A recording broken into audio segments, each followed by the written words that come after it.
origin of the choir. I think it was 2009 or it was set up. Yes. How have you seen it evolve over the years?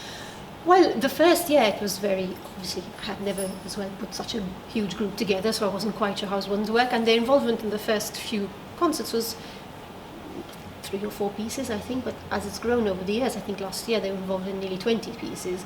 So the workload is increasing because they're learning. They learn how to, they know how to tackle things. So, and they study, and they realize that they need to study because they have a lot of work to do. So over the years, their appreciation as well of what they're doing has grown. So I can do a lot more with them than I could the first year, because it was as they go. Yeah, exactly, as they go along.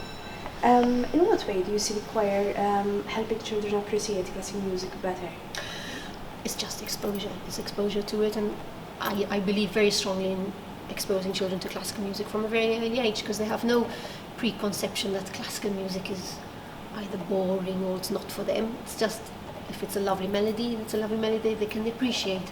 And so when they're exposed to somebody again like Joseph, who is on such an international level, and they can see that someone who's, singing this kind of repertoire is, he's a role model for them as well, because they can really look up to him. I have little boys coming to, I can sing like that, I can sing that. So but it's really nice, because they would never, think about the possibility of singing that kind of thing otherwise.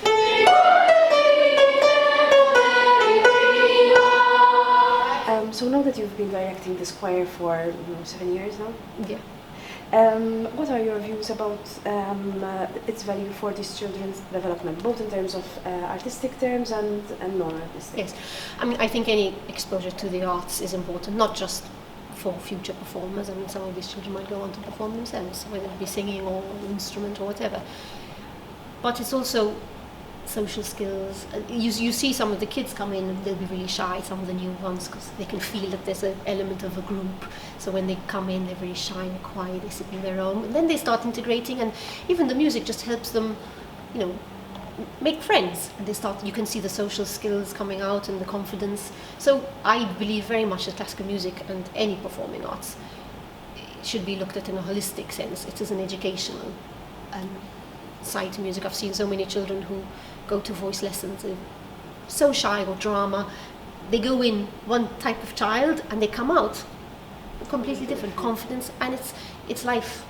They're life lessons as well. It's not just about music or about dance or drama or whatever it is that they do, but it gives them the confidence to really grow.